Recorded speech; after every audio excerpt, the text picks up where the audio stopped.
If you grill it, he will come.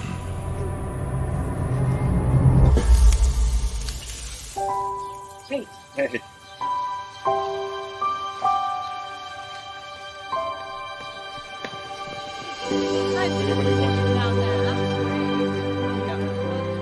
Is this heaven? Nope. It's Fareway.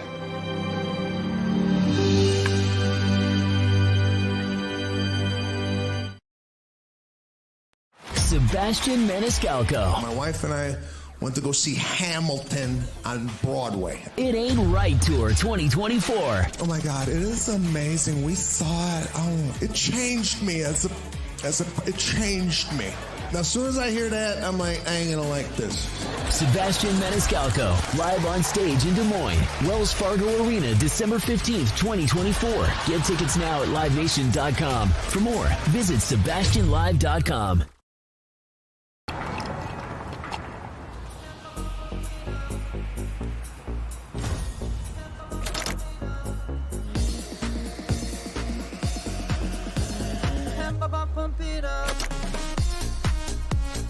A fuel choice that even rivals can agree on? Now that's worth the hype. Cheaper, cleaner, and homegrown. Pump it up with unleaded 88.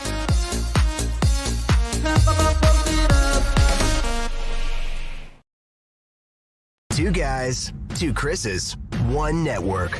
Iowa Everywhere. It's time for Two Guys with Chris Williams and Chris Hassel. Presented by Fareway Meat and Grocery from the Channel Seed Studios. Where? Everywhere. Live and always on demand at Iowa Everywhere.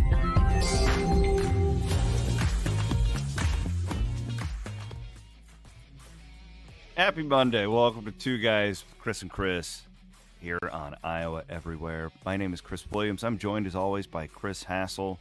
Maddie Van Winkle is producing today's program. We are presented by our friends at Fareway Meat and Grocery. We are in the Channel Seed Studios. The dream season, it has not come to an end for Iowa State. The undefeated season has. Iowa looks like the damn 1999 St. Louis Rams. Greatest show on turf. Welcome to the show, Chris. How are you today? How's your Monday? I'm good. Not as good as you. It seems like you got your day started real early. You were texting. You said you've been up since 4 a.m. Yeah, I just been locked in. Jesus. Did you stay up for the Vikings game, too? Mm-hmm. Well, how many hours did you sleep? I got 5. Oh, my God. I got a good solid 11 for my nice little weekend reset.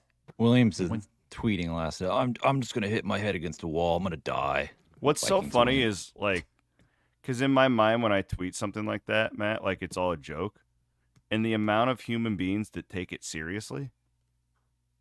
What did you tweet? You tweeted that you were gonna kill yourself? I said I was gonna smash my head against a brick wall watching Sam Darnold play football because this is the United States of America and I have the right to do that. And that didn't go over very well?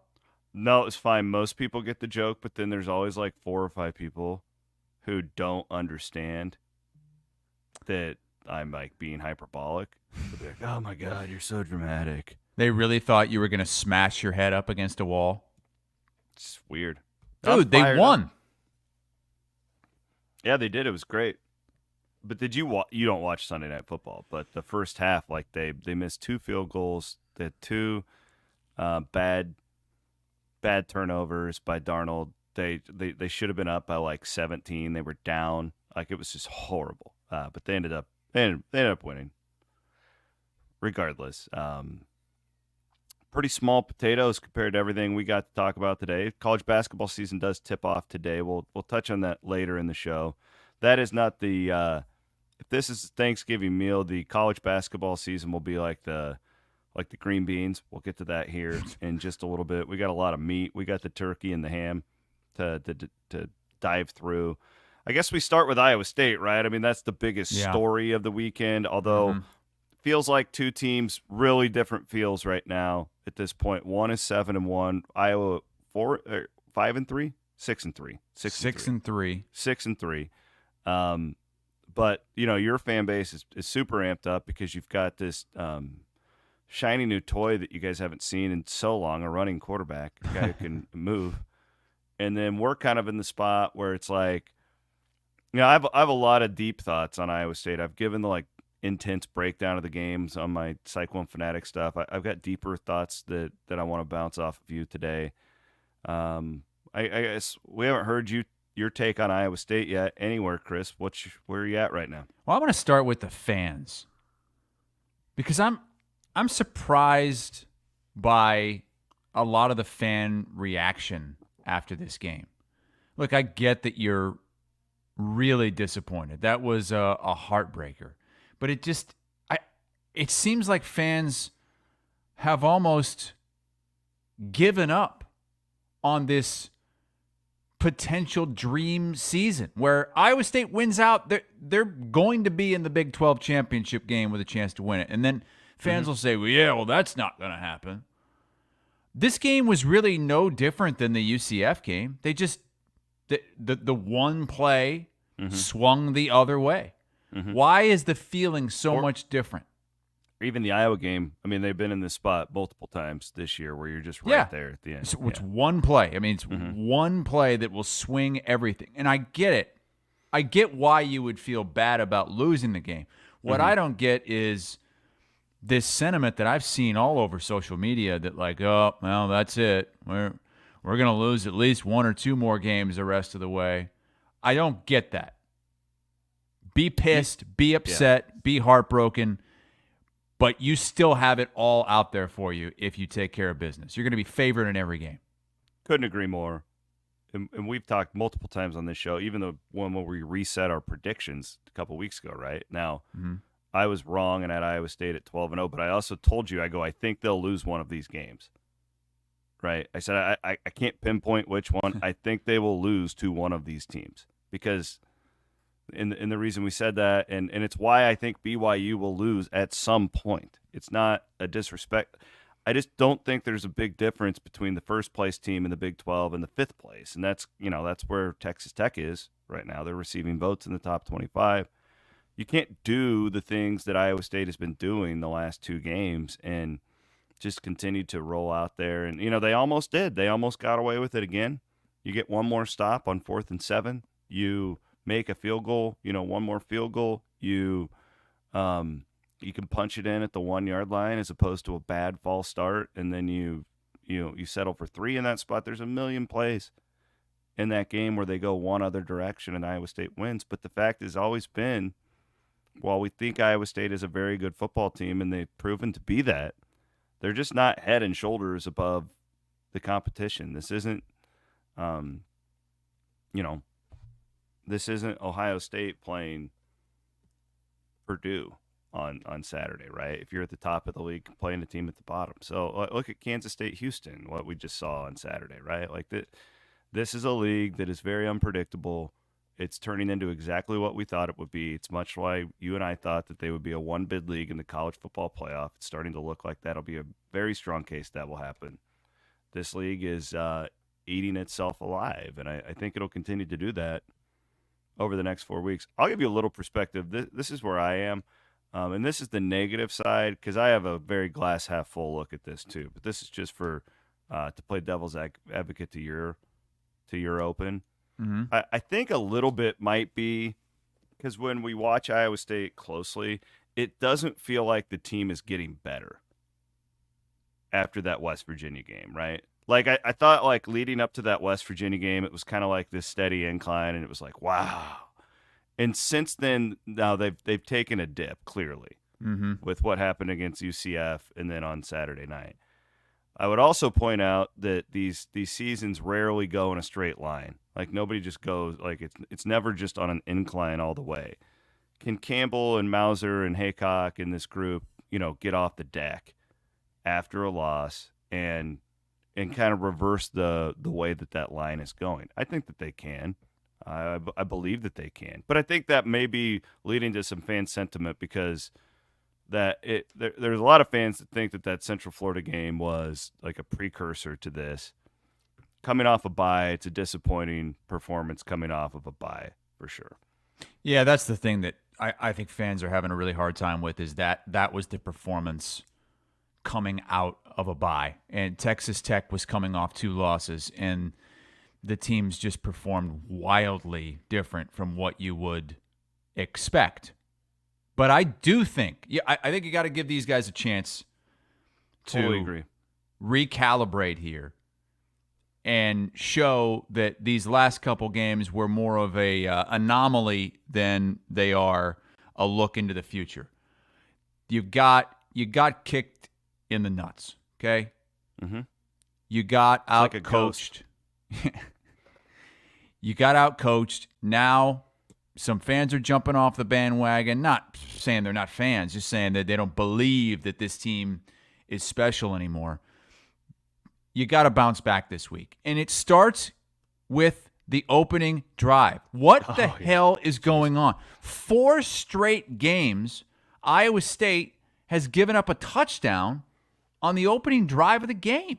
Let me ask you this, because there's no analytics, there's no stat that can prove any of this, okay?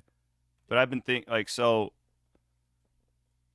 Iowa State's offense has by all means been putting up really good numbers other than the scoring thing. So but hear me out, like yards per play, yards per game, all that stuff has been really strong. But doesn't it feel to you like they're never in a good rhythm?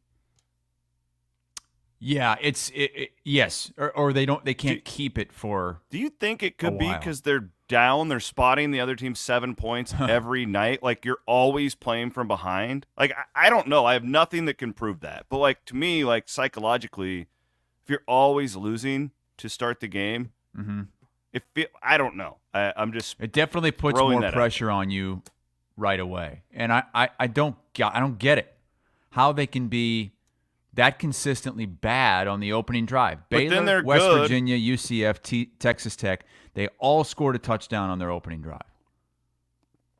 And this is the best defense statistically in the Big 12. Yeah, that's the thing. It's not like they're a bad defense. They're just bad on the first possession. They need to stop taking the ball or giving the ball up. Yeah. Stop deferring. Just go and play with a lead. Yeah. You know? I don't know. I can't put my finger on it. It just the offense is really weird. Now, the inside football thing here is the book is out, and these teams are going to keep bringing a ton of pressure because Iowa State is not handling it well. They had a left guard go out, Dylan Barrett, in that West Virginia game, and then their interior line has not been good ever since. So, that would be my football analysis on this, Chris, is what does Mauser and his offensive coaching staff do to adjust? Because these teams have figured something out that's above our pay grade, and they know how to attack this offense. And it's really Rocco's he hasn't been bad, but he's not accurate like we've come to expect from Rocco Beck. He's highly under pressure. You have receivers dropping passes, which is just weird. With Higgins and Knoll, the amount of passes these guys have dropped in the last 2 games. And you're minus your best tight end, and I would argue that they may be playing too many tight ends at this point because it's just you're not getting much out of that position, and clearly the running game is stalled out too. You know me, I'd rather just go 5 wide and throw little 2-yard slants and use that as your running game. But they're not good. This is Matt Campbell. They're not going to give up on the running game. I'm not even suggesting that. All I'm saying is whatever's going on in the offensive room, they've got to make an adjustment now because this is the second game in a row. Central Florida showed the blueprint. Kansas is going to blitz the hell out of Iowa State on Saturday. Well, the one thing I could say to that is at least you have a very mobile quarterback who can keep plays alive. I mean, if you're dealing with a statue back there, you're in big trouble. But I think Rocco, from experience, yeah, this offense can adjust. You guys were at the game. Mm-hmm. I wasn't, but I got the sense all throughout the second half of that game that fans weren't like expecting Iowa State to win that game, that they were just waiting for the other shoe to drop. And that surprised me because coming out of that UCF game, there was a real team of destiny vibe. Like, it feels like anything can happen. They're going to make the big play when it matters the most. If they could pull that one out of the flames, why can't they do it every game, anytime they're backed against the wall? But I got the sense that wasn't the feel inside that stadium. It just felt like everybody was on edge, nervous. Matt, you were down there on the field, right? Yeah. What did you feel? I mean, Chris is absolutely right. I mean, you get down to that first touchdown, and the stadium kind of lost its energy, and it really. I mean, they got that miraculous touchdown going into the half. I don't know what Tech was doing throwing the ball with under a minute left going into the half, but to go up at halftime really kind of flipped the energy. You come out, you get the ball to start the second half, and didn't really do much. So it really wasn't until that big play, was it Brown, that big touchdown on the side, touchdown where that stadium really came back to life. And that it felt like they'd win at that point. Yeah. Because the defense had been so good. And then they caught Iowa State in a nickel, and they handed off to Taj Brooks, and like that, great play calling by Texas Tech. They scored too fast, unfortunately. I didn't feel that, Chris. You told me that, but I don't pay attention to the crowd. Like when I'm in the press box, I'm literally like, I'm so locked into what I'm doing with the game. But you're not the only person that said that. Matt said that. My wife even said that, and she's not a huge football fan. But she is the single most negative Iowa State fan I've been around. Yeah, I don't know. I will say this just from a pure football standpoint. So when they kept getting the ball against Central Florida, I felt like they would score every time. The Iowa State's offense. I didn't feel like that against Tech. Even on the Carson Brown, the 44-yard touchdown, which is a miraculous play. It was like 3rd and 15, whatever it was. I didn't have the confidence in the offense. Just didn't feel like it was there. Like another stat that's crazy, they only punted 3 times. They got inside the 35-yard line of Texas Tech 9 times and only had 22 points. Jeez. So that shows you they're moving the ball, but they can't execute when that is a bad stat. And it's hard. It's hard to believe for an offense that's that efficient throughout the course of a year that they were so bad inside the 35. What's going on with the turf there? I know that it was raining, but even before the rain started, people were sliding around. That's a second straight game that the turf just hasn't really held up. Yeah, and you know me, I love the natural grass, and I think that's part of the game. If it gets sloppy, it gets sloppy. But I don't know if teams are not wearing the right cleats or whatever, but I thought that was definitely an impact on that game. I was down on the field. I was down on the field. It was kind of misty all day. I mean, especially into that second half. It didn't seem like that big of a deal to me. I didn't notice it too much. Maybe you noticed it more on the broadcast, but it didn't seem like a big deal to me. But yeah, that natural grass will get more slick, absolutely, as the weather gets cooler and a little bit of precipitation. Well, now it's off to Arrowhead Stadium, and the vibe from fans I'm getting is there's going to be fewer Iowa State fans there than we thought originally. I don't know. I think it's going to be pretty packed. Packed? We'll see. For a quote-unquote road game, I bet there'll be 20,000 Iowa State fans there. And how many Kansas fans? 10,000? That's 30,000 in a how-many-seat stadium? No, I think I don't know. They'll have more than that. 10,000 is not very much. I'm just looking at the ticket market on this thing's been really weird because Kansas isn't like releasing all the seats, and they're playing chicken with Iowa State fans right now. So right now, I mean, the tickets are still expensive. I'm not, like, my family's going. Of course, I'm covering the game. I'm not going to buy their ticket until the day of the game. For the people that are asking me, I think the price will continue to crater. So I just looked at the weather forecast for next Saturday in Kansas City. What? 83% chance of rain. Oh, God. But it's a week out. Oh, man. More rain. Yeah, it's been a soggy couple of days here in central Iowa. Real quick shout out to my guy, those dadgum Kaburski brothers bumped into Alex on Friday night trick-or-treating in the RV Village. Oh. Yeah, those Kaburskis, they were roaming the RV Village at Iowa State. Remember them for your lawn care, landscaping, snow removal coming up. Going to be that time of year. College basketball starts today. Snow's just around the corner. Kaburski Brothers Lawn Care. We appreciate them supporting us here on Chris and Chris with a splash of Van Winks. Anything else on Iowa State Yeah, here? I'm not paying attention tomorrow. Like, I don't really care about these rankings anymore because it's very simple. You win and you're in. It doesn't matter where they're probably true. The only way the ranking would matter if Iowa State wins the Big 12 is where do you stack up next to Boise? Because it could come into play where, and I know I'm putting the cart way ahead of the horse here. I'm just saying. Boise's, 5 spots ahead of Iowa State now in the AP. So if they're that group of 5 champion, maybe Iowa State ends up playing first round and potentially gets a home game at Jack Trice Stadium. But so that's where my head is at. Like, it's still all there. Yeah, there's like a 99% chance if Iowa State wins out. Which they'll be favored in every game, too, for what it's worth. If they win out, there's a 99% chance they're going to be in the Big 12 championship game. So we found one scenario. Well, I shouldn't say we.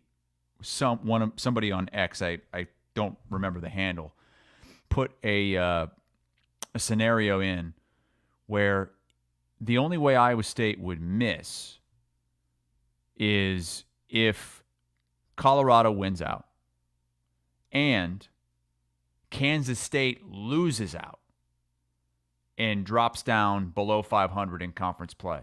Which seems unfathomable. Yeah, they would have to lose. Well, they would obviously the Iowa State game, but then also I think they have Arizona State and Cincy. So they would have you just have Kansas State win one of those games, and Iowa State controls their own fate. So it's still all there. In the end, this loss could mean nothing if Iowa State turns things around and wins out. Part of me, does part of you feel more confident about the Kansas game after a loss? Yes, absolutely. I think Iowa State's going to bounce back big time. That's at least how this I felt week. Yesterday. I think this was the kick in the nuts they needed. And like I felt like the offense, I don't even know if I want to call it conservative. They were definitely conservative on first downs. Like the first down, I think they ran on they had 12 first downs. I think they ran on 9 of them or something like that. So it was very conservative on first down. But sometimes like a loss, it takes a loss to like change something, to like move because you feel like you got away with it. And coaches tell you all the time, especially at this level, that it's easier to coach after a loss. Now you don't not when you're 3-5 like for a team like this. So it's what I'm banking on. It's what I'm hoping for. We'll see. Big noon is at the Texas Tech Colorado game in Lubbock. That's a huge one. That's a huge game. That's a huge implication game for Iowa State, and we'll get to it later. But I mean, Kansas State losing to Houston over the weekend was big for Iowa State too. Man, yeah, I couldn't believe. I got look. You kind of called that. Look out, Houston. Weird spot for Kansas State, but Willie Fritz, man, he's a great coach, man. You knew that team would keep getting better. You just did, and this Big 12 though, get your popcorn ready for the next. I actually could see a scenario too. It's like I don't know. I feel like Colorado will keep winning for the most part. I think BYU's definitely got a loss in them somewhere. I feel like Iowa State is just like I think BYU's good. I just don't think they're good enough to go 12-0. I could see this getting really dicey. Just pulled up Colorado's schedule. They got at Tech, home against Utah, at Kansas, and then home against Oklahoma State. So pretty winnable games there. They could lose all those games except Oklahoma State. Like Gundy being 0-6, is that one of the most surprising? Because they had 20 starters returning. They beat Arkansas in the non-con. Is that one of the most surprising results you can remember in a long time? I'm fascinated by that. Yeah, I don't get it one bit. Not one stinking bit. And I keep falling for it too. Thinking, oh, this is the week they're going to be in. This is the week. Nope. That was Pate's preseason pick to win the Big 12 too. Oh, I had a ticket on him when I was out in Circa. When I was out of Circa in July, I put $10 on him. Sorry, I didn't mean to put plus Josh Pate on blast there, but that was a great costume, by the way, Hassel. That was well done. I think I might have cursed Iowa State with that Josh Pate costume with the Cyclone shirt. Yeah. Okay. So sum up my thoughts on Iowa State. We'll get to Iowa. Is this a trend? Right? Like that they're just not getting any better. Did they peak early? My guess is that they get up off the deck and that they have another level at some point. I'm actually, in a weird way, I'm more enthusiastic. I think the offense will bounce back. The defense really didn't get anybody back as far as injuries go throughout the bye. So like it's going to be dicey down the stretch to just expect. But Haycock always figures it out.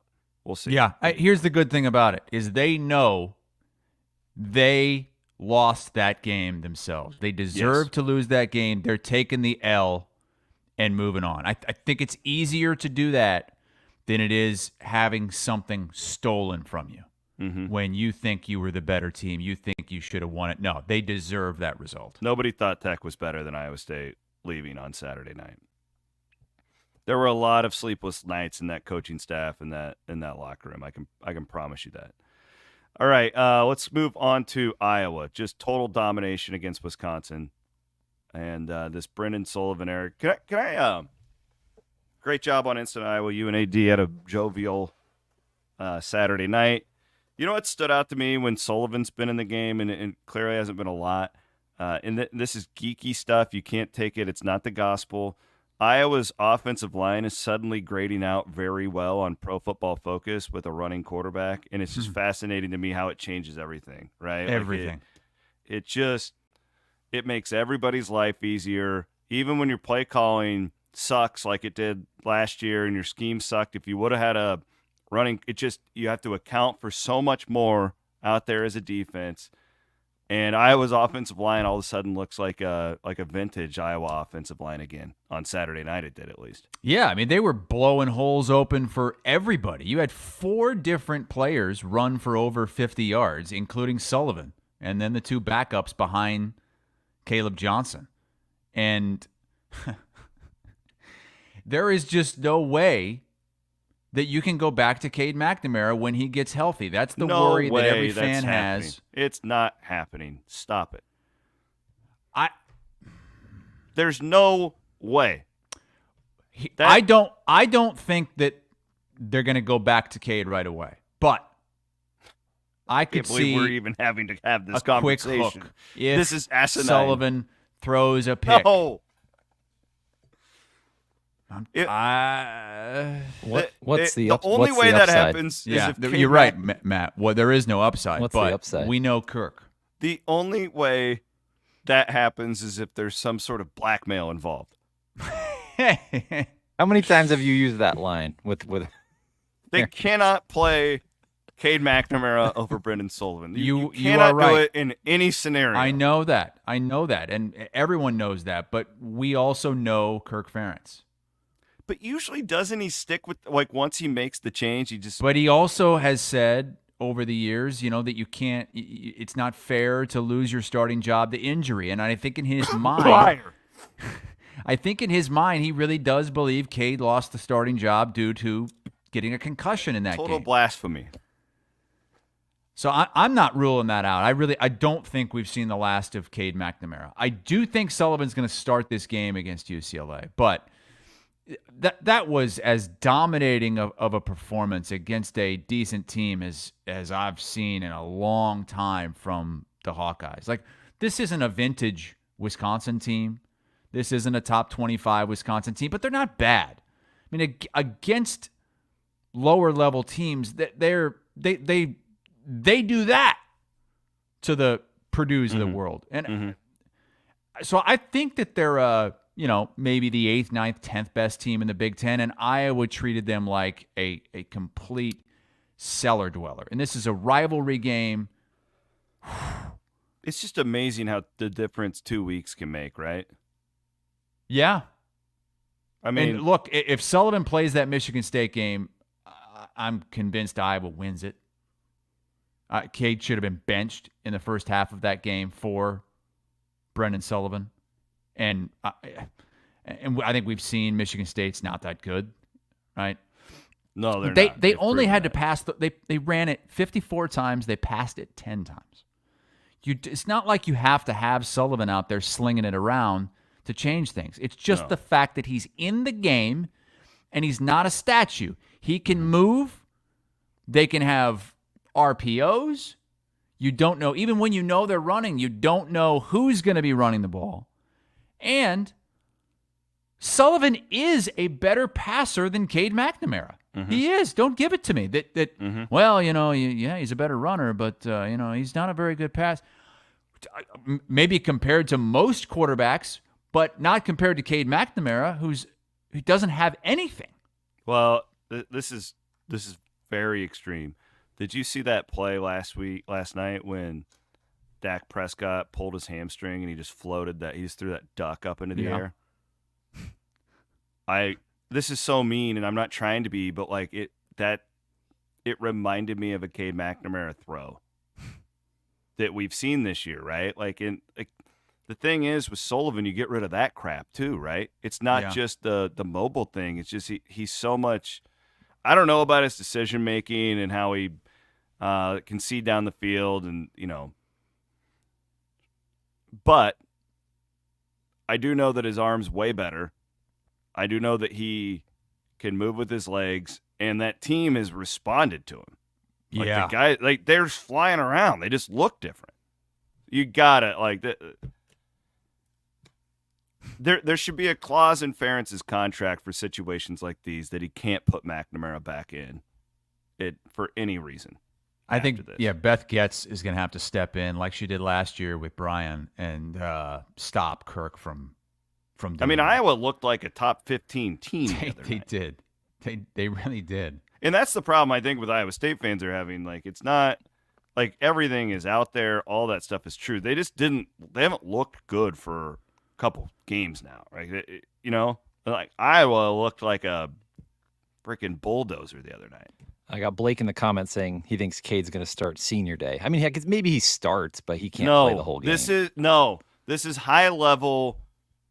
Millions of dollars are on the line every time you go out there. This is not high school. This is not middle school. No, you don't do that shit when you're a Big Ten quarterback. You don't start a guy in one of the biggest games of the year against a rival just because he's a fucking senior. You don't do that at this level. I'm sorry. I'm 100% with Van you. Winkle. And look, it's not like, well, we have to reward him for being. You have already rewarded him. He's already made almost $1 million. Yeah. He's so, a very so what rich happens man. on senior day and then comes out? Are they going to boo him? Don't play him. No, they're going to boo him. No, you cheer for him. Thank you for your time. You don't. Thanks start for taking him. our money. No, they're not going to boo him. You be classy. You think he's worked hard. He's represented your university well off the field. He hasn't gotten into trouble. He hasn't been a dumbass. You cheer for him, and then he stands with a clipboard. Yeah, the rest of the way, Cade just needs to be there for depth and leadership. Yes, which he's apparently been very good at. Yes, in the background. Still voted team captain. Yes, which is great. But he should be the backup quarterback to Brendan Sullivan. They need a backup. They didn't have one last week. I would argue that this Linez may be a better option. Never even seen him, but it can't. Well, he's out for the year. It sounds like with the thumb, thumb injury. Well, I texted this to you, Hassel. That was a fun game to watch. Sullivan is a ton of fun, and I think Iowa would be. They'd probably just have one loss at this point. I honestly think if they played him against Iowa State, he's a bad matchup for that defense. I think they could have won that game. Some people argue that they don't think Sullivan could have possibly been ready to start the season coming in late from Northwestern in the portal. I don't know if I buy that specifically. I wanted to ask you your take because he wasn't there long enough. Who gives a shit? There's true freshmen that are playing all over the place in college football. Cade was coming off an injury. I was not doing that complicated of stuff on offense. He can go in there and play. I agree with that. And I don't buy it. Maybe in Kirk's head, though, because Kirk is so conservative at that position. I could see somebody from that coaching staff leaking that. I could totally buy that. I don't believe it, though. Well, and Cade, when did Cade finally start practicing with Lester? It wasn't until August, sometime in August, that Cade was finally back to do that. from what I remember hearing in the Yeah, because remember offseason. he played in that charity softball game in like July, and then he was cleared right before that. So it was late July, early August. Yeah, it's too bad because you just wish, as an Iowa fan, the way things are trending, that there was something down the road that you could really look forward to. Well, this is where those we're really blooming gonna onions, find baby. Get to Tampa. a game against a Penn State or an Indiana, or the potential to if this was any year past, they would be the Big Ten West champion, and then okay, let's go see what they're like in the Big Ten championship game against one of those teams. Let's see how big of a difference can Brendan Sullivan make? Because I think this team right now is as close to being able, the way it is right now with Brendan Sullivan at quarterback, is as close to being able to compete with a high-level team as they have been in many years, going back maybe even before 2021. Wife told me today that her car needs an oil change. What do you think I told her? Well, did you start singing? I did. Freedom, freedom,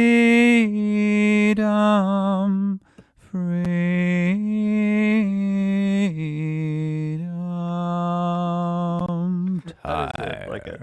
That is like a hymnal. You're like a Catholic priest there. Yeah. I like Is that what them boys were singing to you on Friday nights at St. Ambrose? We got locations for Freedom Tire in Altoona, Ames, Des Moines, West Des Moines, Urbandale. So I'll be not this week. Don't got the time this week. Next week, I'm going to be making my first visit to Freedom Tire, and I'll tell you guys all about it. I can't wait. I've never been more excited to get my oil changed. Get all lubed up. Just get all lubed up. Kelderman Manufacturing each and every week gives us bigger, better, bolder. Bigger, better, bolder. Built by Kelderman Manufacturing. Well, I mean, since we're coming off the Iowa game, I'm going to start because I've got an Iowa themed Triple B, baby. Tim Lester, come on. Guy's done a great job. This guy is a game changer. When you look at what are you laughing at? It's funny, Doug. What? I just love like the ebbs and flows of a college football season, right? Sure, but yeah. Shit, you look at he's been awesome. I'm not disagreeing with you. You look at some of these stats. Yeah, he's been great. I've been sitting there begging for the 99th best offense in you're in getting the country. that, baby. Oh my God, Mitch Fick getting that. Tweeted out some comparisons here, and Matt throws it up here on the visual guide if you're watching us. The offense last year in FBS ranks, they were dead last in yards per play. They were second to last in points per game. And they were only, they couldn't throw the ball, but even rushing, they were only averaging 116 yards on the ground. That was in the 100s. This year, through 9 games, they're 10th in the country in rush yards per game, 222. They're averaging close to 31 points per game. That's top 50. That's top 50 in the country. They go from 15.4 to 30.8, doubling up and more than cutting in half the national ranks. And then yards per play, which they were dead last, 5.8 yards per play. That's 67th in the country. Tim Lester is working some minor miracles here. Yeah, he's doing really well. And he's been able to do things that I didn't think were possible, like convincing Ferentz to put Brendan Sullivan in goal-to-go situations. That's just stuff that I didn't think was possible, and I don't think any other previous offensive coordinator would have had the balls to even suggest it. And I just think, too, what's home run impressive, higher. They don't have, like, a totally different personnel either, right? Like, obviously a different quarterback. Mm-hmm. But they're doing this with primarily the same group of linemen, like average at best wide receivers, same tight ends, right? And it's just amazing what a decent scheme can do for everybody. They're leading the right? Big Ten in your rushing line yards. Your line didn't ever suck. The scheme sucked, and you couldn't complete a pass. Yeah, and your quarterback was a statue. Like it was never that. And now, this guy is basically taking the same pieces, other than obviously a huge one at quarterback, and he's doing this with it. A Kirk Ferentz team has never led the Big Ten in rushing yards. As Nicholas points out, 1997 was the last time they did it. That was, I believe, that was Tavian Banks and the Hayden Fry team with Tim Dwight as well. God, I'm telling you, I'm over here singing like a priest, but that guy's working minor miracles. Matty Van Winkle, you're on college football, and then I'll move on. What do you got, brother? I'm going to go with Houston pulling off the big win against Kansas State. How about that? If not for just the reason that helps Iowa State a little bit more in the Big 12. But remember this guy? He played a little bit against Iowa State, Zion Chris. Oh, yeah. He was the backup for Houston. Houston, what did they start the season? Like 1-5, something like that? They may be Iowa State right now with that running quarterback like that. He's really good. He was great. He ran for like 75 yards, a touchdown, and a big touchdown to put Houston up late in that game. And Kansas State kind of just pissed that game down their leg down the stretch. But isn't Willie Fritz just a hell of a coach? Yes, though? I was going to say that. Man. Great coaching job. They've won 2 games in a row. They went, beat Houston, or beat Utah, beat Kansas State, couple big wins for that program, and man, they'll be a tough outcome here. And they're going to be a much better team in the Big 12 in the next couple of years. Exactly. I don't know where they'll be, but he'll have them at 7-5, 8-4 consistently in a tough out for anybody. I can't figure Kansas State out either. Yeah, I mean a lot of that's going to be a weird game. They're just inconsistent, but when they're good, they're really good. They're probably maybe better than anyone in the league, but you just don't know what you're going to get. What would that line be at now, Williams, against Iowa State? I'm guessing Iowa State got pummeled in the power ratings. They dropped. I'm sure Kansas State did too. Though. Yeah, I would guess it'd be about the same as where I was going with. I would guess Iowa State anywhere from a pick 'em to a field goal favorite in that game, probably close to a field goal at home would be my guess. I'm going to go with crossover season. Oh, no. Love crossover I season. hate crossover season. Oh, I love it. This is why we get into this business. For days like today, the Iowa State women are tipping off in about an hour and a half.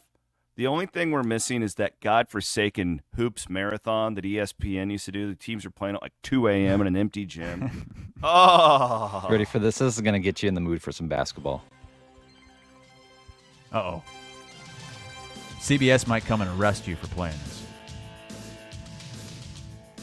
I'm fired up. We got hoops today. Iowa State women at 11. The Iowa and Iowa State men both play tonight. We got the Iowa women. They don't play until Wednesday. I love this time of year because I'm a ADHD guy. I got massive anxiety. I got all sorts of crap going on, and this keeps me fired up. I love it. Look at this, Hassel. Look at you guys. Iowa State loses one game, and you've already moved on to basketball. No, I got Matt Campbell. He's above TJ. I'm locked into the football too. I'm locked into everything. This is why we do what we do this time of year. Let's go. This is what I meant to play. Oh yeah, yeah. That's like the new tournament song. Yeah. Was that the old school ones? You can't Iowa tell State me is you're favored by 41 tonight. Yeah, over see, there you Mississippi go. Valley You cannot State. tell me you're excited about a game against Mississippi Valley State. Well, And you know what? What are you guys doing? You know what, with- Big Shooter? Daddy's been reading about Mississippi Valley State with his blue ribbon yearbook right here. He got up early just so he could get a read on this team. They are ranked 354th on KimPom. That is dead last. Picked last in the SWAC.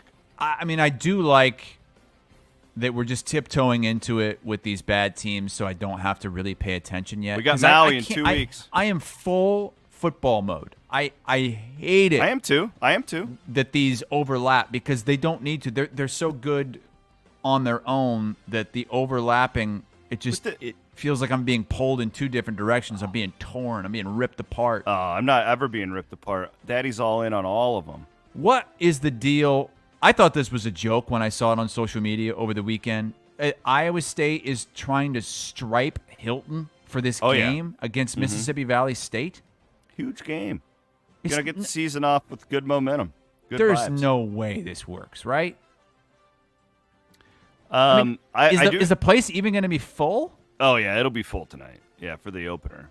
I mean, I don't know if it'll be technically like sold out. Look at and it's a complicated striping, too. It's not just like everybody wear white. No, it's gold and cardinal and every other section. Yeah, I don't think this will work well because I don't think most people will think to look to. Oh, maybe there's a color scheme for tonight's game. You usually save this for your biggest games, your best opponents. Hey, in Iowa too, I think this could be one of McCaffrey's best teams. I think people might be surprised to hear that, but I'm serious. I'm with you. I don't think they're going to be as good as the teams that maybe had not high Luka end, Garza. I think this team has just as good of a shot to getting to the second weekend, which he's never done. I agree. As any of those teams. I would did. be stunned if this team doesn't make the tournament. I don't know do we have odds on making the tournament? Because if Iowa's anywhere close to even money, I'm all over Iowa making it. I don't know if they I'll offer take a those look for you. points. Okay. This Freeman kid is. They just have some really him make good a big step. pieces. And you know what else? Dix. I like Dix a lot. He came on at the end of last year. I think he's a really solid player. He was really good toward the end of last year. And I think it's a positive. There's no more McCaffreys on the team. I do think that was always kind of a thing. Totally That was agree. always Especially kind with of a the fans. distraction. They were always kind of getting more playing time than they should. I think that is a positive that Patrick is off to Butler, where I'm sure Dix. I think he's going to have a good final season there. The Butler's turning into the McCaffrey team with Jack going there, and Caitlin's with the Fever now, and Connor is an assistant coach with Butler. So I have Big Ten regular season conference winner. I don't have tournament, but okay. Well, what do you think Iowa? What do you think Iowa is?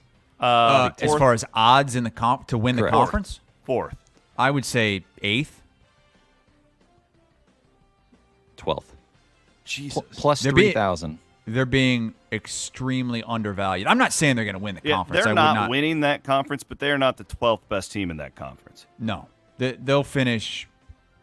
I think they'll finish around 5 or 6 in the conference.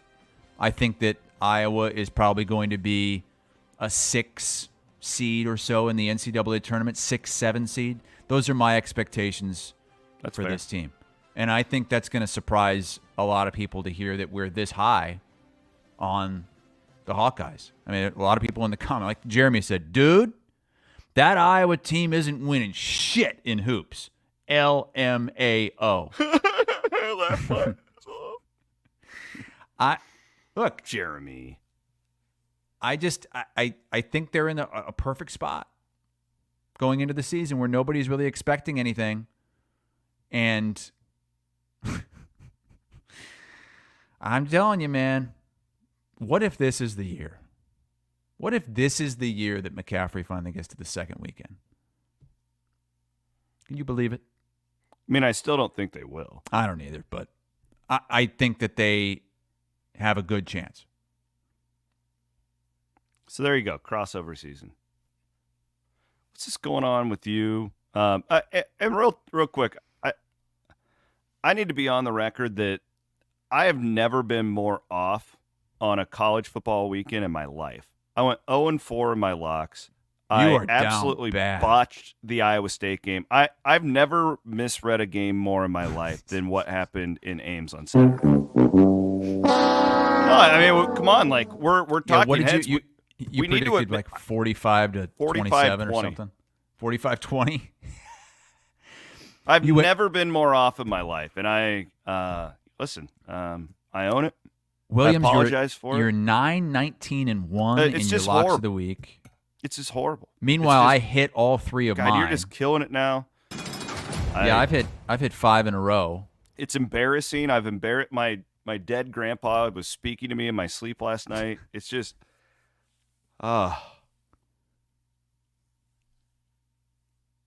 Well, you even snuck in that NFL game. Way to go, Haas.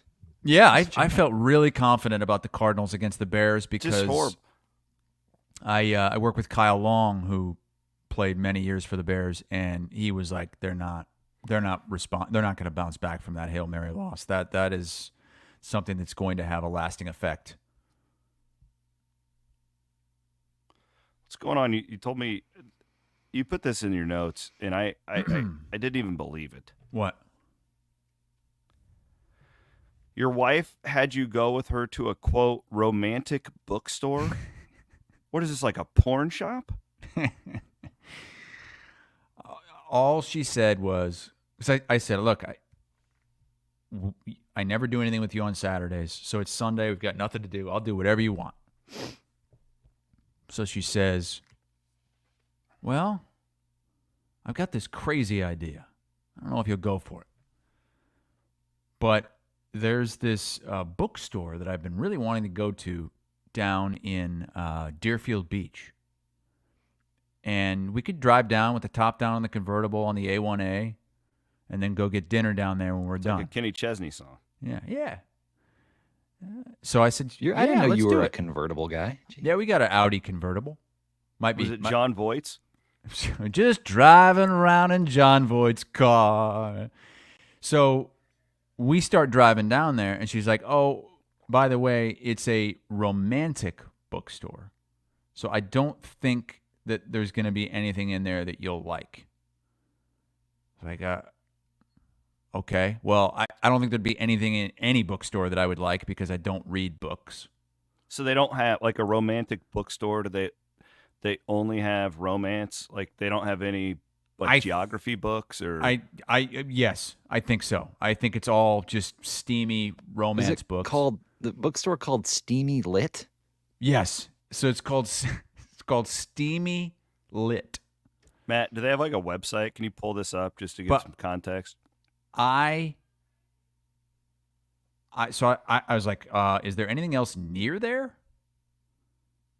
And she said, well, it looks like there is a dive bar right next door called the Anchor Bar. Wait a minute. The Steamy Lit has a foundation? What is this? Steamy Lit Foundation. What is this? The NIL for romantic writers? Smut writers? So we go, and she goes and walks into Steamy Lit, and I go and walk into the dive bar right next door, get myself a beer, and watch some football while she's in there perusing. She wasn't there very long. There's a picture of my spot. Look at those guys in the background. Zoom in on those guys. Did I see a Hawk 2 sticker? What? Yeah. Zoom in. I thought it was really funny.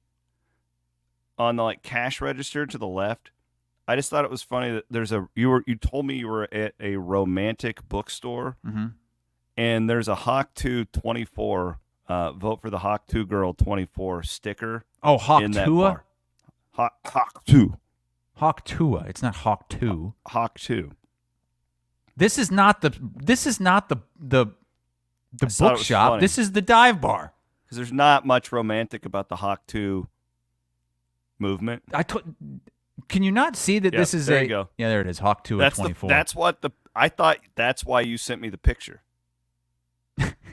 Iowa Meat Sweat says that this bar should have a My Wife is Next Door special. Shot of liquor with a bar back so you get in the mood for those steamy books.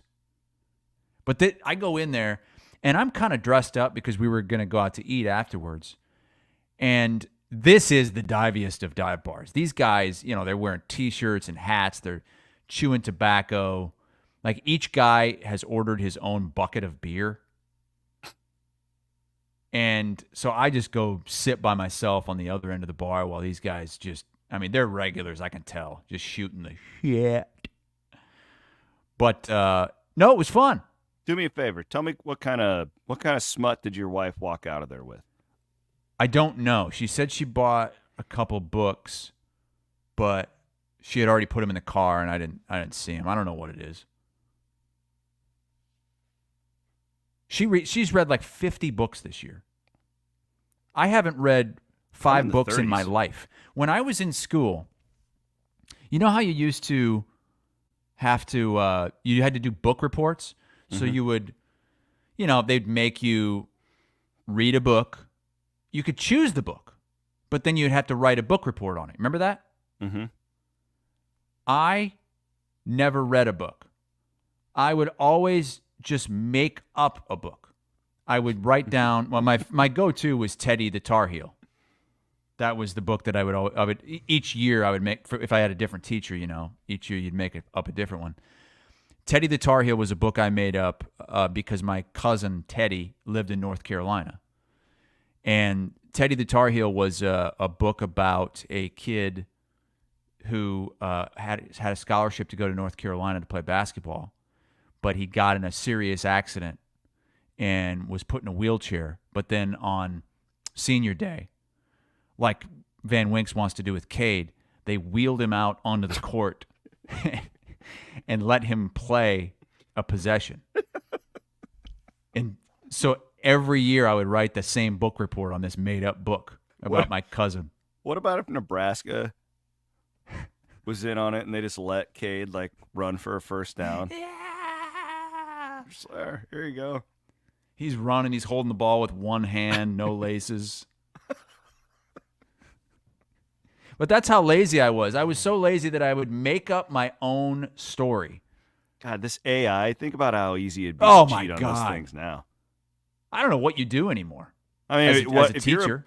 If you're a college professor, it's hell. I know they got little systems they can run it through to check for plagiarism and all that, but these kids, if they're worth a damn, they can figure that out. And look, we had to, if you wanted to cheat back in the day, you had to do it. You had to think outside the box. One time, my teacher allowed me to use they would allow you to use a cover sheet. Okay? So it was like chemistry or something like that. It was a really tough class. And I taught myself how to write upside down and backwards on a thin sheet of paper. And so this cover sheet, only you would do. I had you are George Costanza. All the answers that I could just see right through to pass the test, and I got it done. I mean, I passed with flying colors, and they never found out. You really are George Costanza. You will go out of your way to cheat. I will. You'll spend more energy to cheat on it than you would have just reading the fucking book. I'm so lazy that I will go to extreme lengths to not have to do certain things, but put more work into something else. What was the book that George had? The risk management book that he risk got on tape. Management, and he got the audio book copy from the learning from Braille. How do you avoid risk? Shout out to our friends at the Iowa Event Center. Speaking of college basketball, get the NCAA tournament coming back. Maddie, what's going on at the Iowa Event Center right now? They also got the Globetrotters coming January 12th. HiVTix.com. Those tickets are on sale. I want to go to that rodeo. Can we go to that badass rodeo that's coming to town? The world's toughest rodeo. I love that. Been that before. Back when I was doing radio, I used to always get a rodeo guy on, and we'd sit there and just talk. Oh. And you get to go down did you see? Pet the horses. I won the contest to come up with a new nickname for the Casey's Center. What?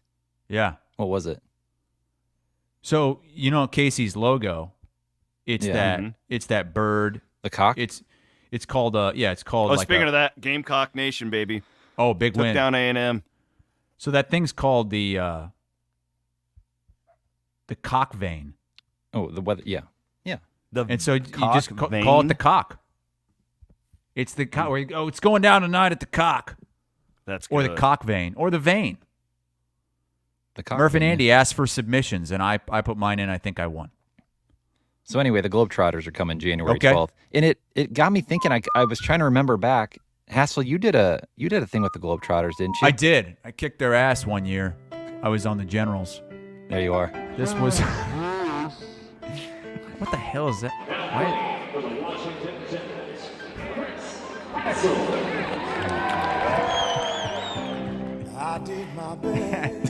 This was like 2011. I was. Like me shooting with Caitlin Clark. I really was trying. Like it looks like I was trying to be bad, but I was actually trying. I had visions of draining some threes, and it did not happen. And, geez, what was I? I was packing an extra, what do you think, 30, 35 pounds on the frame?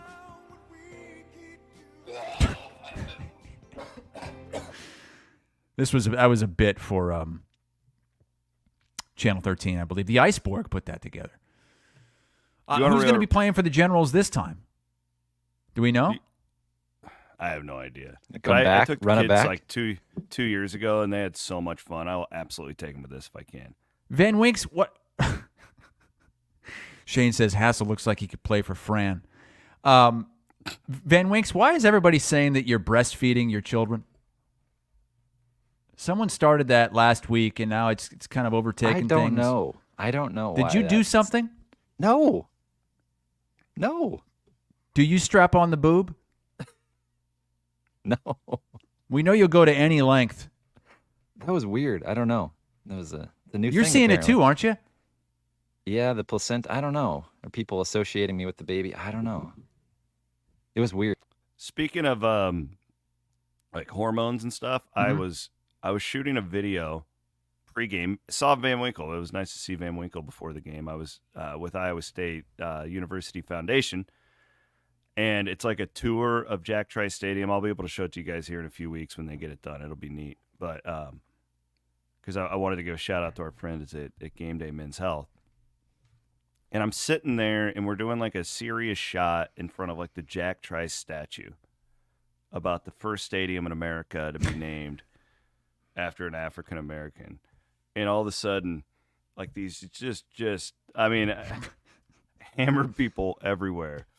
And I'm with these like the photographers, Matt. You know them; they're your friends. Really nice people. Like I feel like they're really just a better version of human being than I am. And like my crowd, you know, my deplorables, who watch two guys here on Iowa Everywhere. And like I'm talking about the death of Jack Trice in this video, and this guy just runs past me like, "Hey, where's the fucking tea, man?"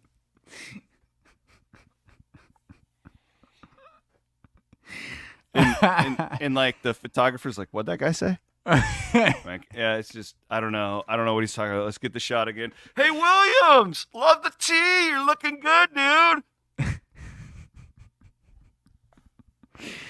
Oh, that's Game Day good. Men's Health. We have locations in Ankeny, West Des Moines, and North Liberty for you Eastern Iowa deplorables. We coming on tomorrow night for a special edition of election night coverage. Oh, I thought you were going to say guys? for the playoff. No, No, we will not election be doing night. election night coverage here. I can Election night. Spend election night with Van Woke. Yeah, get out there and vote, everybody. November 5th. Matt's so innocent. He just comes in, Vote.gov. yeah. Find your polling place. Make sure you're registered. So, yeah. Why do people push other people to vote? Why, like, you're everybody? Like, it's just a thing. You vote. Like, I just see signs all over. Vote. Vote. I'll tell you you're why. not voting I'll for tell my you why. candidate. Why? Because people in other countries don't have this right. Okay. Yeah, well, it's the I have a greatest more. country in the world. I agree I with you. think. Absolutely. I think that there's always a reason behind it, a reason to push. I think it's people thinking that it will help their side somehow more than the other. If you're saying to vote, you think that there's going to be more people on your side voting. You're not telling them, do you really want someone to go vote against your candidate? I don't think you want that. The process is more important than the outcome. That's how I would put it. Yeah.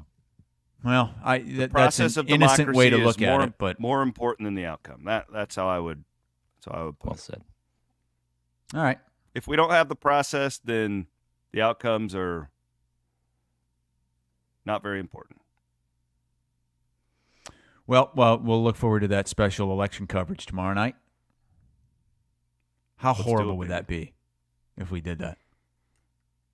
God. Oh, my God. Imagine. I can't even imagine. I really can't.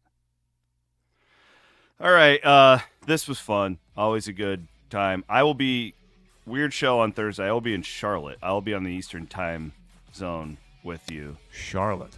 Wait, you're going to be doing the show from Charlotte on Thursday? Yeah, on Thursday, yeah. What's going on? I'm going to do that racing thing. I think I've told you about it. If not, I haven't. I'll tell you about it. I'm going to Charlotte to work for the World of Outlaws for a couple days. I'm doing some speaking stuff for them. But I'm going to be doing all my other stuff. It's their big world finals. Long story. Okay. Wow. Yeah. But wow, I will big be week in for Charlotte. Yeah, I will be in Charlotte doing the show, and then I'm going to fly from Charlotte to Kansas City on Friday is my plan. Jeez. The jet setter. Okay. Let's go, baby. Excited. All right. He is Chris Hassel. Maddie Van Winkle did a great job of production, as always. Back on Thursday, we'll have Murph and Andy live at 1 today. All of our other great shows, Bigger Than 12, Legends and Listeners, it's all coming up this week here on Iowa Everywhere.